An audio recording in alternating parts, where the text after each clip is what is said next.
हमारी थ्योरम है let V be a finite dimensional vector space और ए आपका कोई अनडायमेंशनल ऑर्थोनॉर्मल बेसिस ली है वी के सबस्पेस डब्लू की, और इसी प्रकार बी है जिसमें एलिमेंट m है वो ऑर्थोनॉर्मल बेसिस लिए किसकी, orthogonal complement of A W की। तन आपको प्रूव करना है u1 u2 u1 v1 v2 vm is orthonormal basis of A B, यानी कि इन दोनों का आप एक साथ ले लेते हो तो वो किसकी बेसिस हो जाएगी, v की बेसिस हो जाएगी।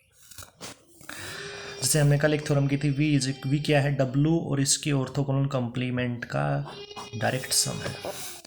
तो ए आपकी ऑर्थोनॉर्मल बेसिस दे रखी है w की, तो ऑर्थोनॉर्मल बेसिस है। अगर ऑर्थोनॉर्मल कोई सेट है तो उसकी डेफिनेशन ये होती है, आपको पता है U I U J is equal to Kronecker delta I J. I और जे की वैल्यू कहाँ से कहाँ तक चलेगी, 1 से लेके n तक। इसका आपको पता है जब आई और जे सेम होंगे तो वैल्यू 1 आ जाएगी, अगर सेम नहीं होंगे तो वैल्यू कितनी आ जाएगी, 0।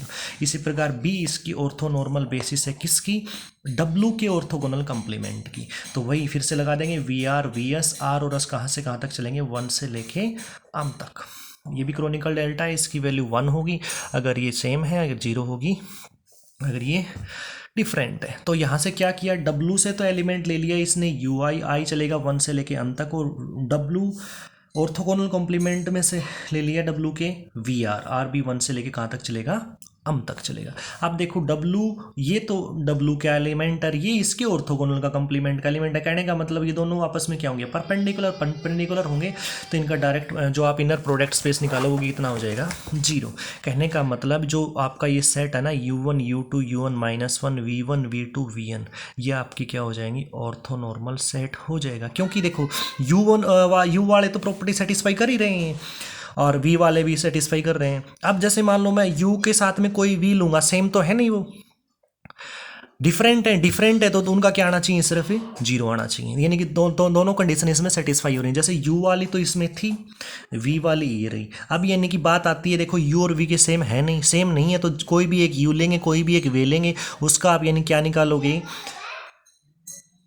इनर प्रोडक्ट स्पेस निकालोगे, क्या आना चाहिए, 0। तो यानी कि क्या हो गया, ऑर्थोनॉर्मल सेट हो गया। इसके अंदर कितने वेक्टर हो गए, m वेक्टर तो हो गए, अन वेक्टर तो हो गए u वाले, और m वेक्टर हो गए कौन से, v वाले।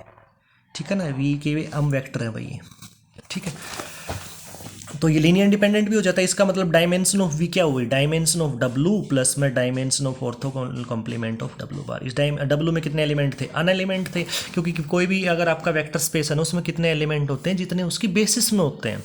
और बेसिस आपकी क्या होती है, लीनियरली इंडिपेंडेंट सेट। यानी कि कहने का मतलब कितने उसके अलाई एलिमेंट हैं, अन और ये अम। कहने का मतलब ये आपकी क्या हो जाएगी, ऑर्थोनॉर्मल बेसिस हो जाएगी किसकी, v की। ये हमने क्या करना था, प्रूव करना था।